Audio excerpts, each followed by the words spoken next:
2019-20 का समय था जब हर दिन की शुरुआत पबजी मोबाइल के ख्याल से होती थी और रात भी इसी ख्याल के साथ खत्म हुआ करती थी। वो समय आज के समय से बिल्कुल अलग था। ना हैकर्स का डर था और ना ही कोई रैंक पुश करने की होड़। बस दोस्तों के साथ मिलकर मस्ती करने और हंसने खेलने का दौर था। हर शाम का सबसे बड़ा सवाल यही हुआ करता था कि साला कहाँ उतरे आज, और जवाब हमेशा यही होता, जॉर्ज पुल, पोचिंग की या फिर मिलिट्री बेस। हॉट ड्रॉप्स का एक अलग ही क्रेज था। जैसे ही प्लेन मैप के ऊपर से गुजरता, सबकी नजरें मैप पे टेक जाया करती थी। किसी को जॉर्ज पुल की कंटेनर्स पे उतरना पसंद था तो किसी को पोचिंकी की गलियों में लड़ाई करना, और मिलिट्री बेस में उतरने का तो एक अलग ही मजा था। चारों तरफ गोलियों की आवाज और बंदों का शोर, हर तरफ हाथापाई चल रही होती थी और हमारी टीम अपने तरीके से सरवाइव करने की कोशिश किया करती थी। ड्रॉप्स पर लड़ाई करना हमारी टीम का एक ट्रेडमार्क बन चुका था। AWM और गिली सूट पाने का ऐसा क्रेज था कि अगर किसी को ये मिल जाती तो वो अपने आप को गेम का किंग समझने लगता था। ड्रॉप पर लड़ाई के दौरान दोस्तों के बीच बहुत मजेदार बहसें हुआ करती थी, जैसे कि भाई AWM मुझे दे दे, मैं हेडशॉट मारूंगा। और अगर गलती से किसी ने उसे उठा लिया तो उसे पूरा गेम सुनाना पड़ता था। टेस्ला और फेरारी जैसी गाड़ियों का पबजी में तब तक कोई नामो निशान भी नहीं था। उस समय अगर किसी के पास डासिया जैसी गाड़ी मिल जाती थी तो टीम में उत्साह 2 गुना हो जाया करता था। पोचिंकी से जॉर्ज पुल तक डासिया भगाना, रेड जोन से बचकर निकलना और गैस खत्म होने पर पैदल चलना, ये सब एक एडवेंचर जैसा लगता था। मेरी टीम में प्रियांश हमेशा गाड़ी चलाने की जिद किया करता था। वो कहता, भाई मेरी स्किन वाली जीप को कोई हाथ नहीं लगाएगा। उसकी पुलिस वाली जीप देखकर हम उसे टीम का VIP माना करते थे। उस समय पबजी सिर्फ गेम नहीं था बल्कि एक पूरा इकोसिस्टम था। डायनामो और मॉर्टल की राइवलरी ने तो पूरे गेमिंग वर्ल्ड को ही जिंदा कर दिया था। डायनामो का पट्ट से हेडशॉट और मॉर्टल का क्लासिक गेम प्ले, दोनों को देखकर ऐसा लगता था जैसे इनसे बड़ा कोई गेमर हो ही नहीं सकता। कॉम्पिटिटिव टूर्नामेंट में टीम सोल की जीत ने पूरे देश को एकजुट कर दिया था। ऐसा लगता था कि मानो वो टूर्नामेंट हमने ही जीता हो। पबजी का बैकग्राउंड म्यूजिक अपने आप में एक इमोशन था।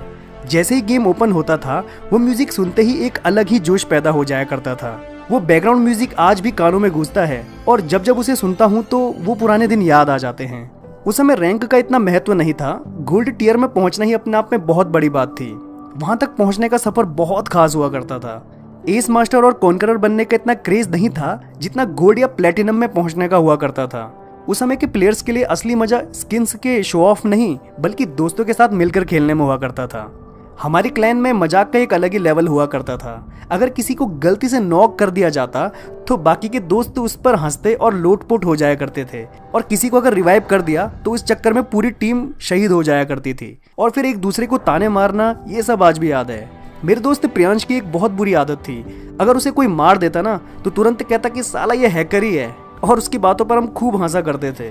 घिली सूट का मिलना मानो भगवान का आशीर्वाद था, और अगर किसी को घिली सूट मिल जाती तो पूरी टीम उसे कवर देने के लिए पूरी जान लगा दिया करती थी। और अगर जोन में घिली सूट के साथ अगर कोई क्राउच पर चल रहा हो तो लगता था कि भाई अब गेम बस अपने ही हाथ में है। आज जब पबजी या फिर कहें BGMI खोलता हूँ तो क्लैन लिस्ट देखकर दिल टूट जाता है। जो लोग कभी रोजाना ऑनलाइन रहते थे आज 3 साल से ऑफलाइन है। वो जो मजा दोस्तों के साथ खेलने में था वो शायद अब कभी लौटे। कभी कभी ऐसा लगता है कि सोने की तलाश में हमने एक हीरा खो दिया। वो वक्त जो सिर्फ खेल का नहीं बल्कि यादों का खजाना था। लोग कहते हैं कि ब्रेकअप का दर्द बहुत गहरा होता है, लेकिन असली दर्द तब महसूस होता है जब आप गेम खोलते हो और देखते हो कि आपके सारे दोस्त जिनके साथ आपने अनगिनत यादें बनाई थी अब वो गेम छोड़कर जा चुके हैं। आज पबजी में सब कुछ बदल गया है। अब हैकर्स का डर है, स्किन्स का दिखावा है और रैंक पुश करने की होड़ है। वो सादगी, वो मस्ती और वो दोस्तों के साथ बिताया हुआ वक्त कहीं खो गया है। अब लोग स्किन्स और रैंक के लिए खेलते हैं, लेकिन उस समय के प्लेयर्स के लिए असली खुशी दोस्तों के साथ खेलने में थी। एस मास्टर होने के बाद भी आज वो मजा नहीं है जो उस समय गोल्ड टियर में पहुंचने में था। पबजी अब भी है, लेकिन वो दिन अब सिर्फ यादों में बचे हैं। मेरे हिसाब से 2019-20 के वो दिन मेरे जीवन में सबसे खूबसूरत दिनों में से एक थे।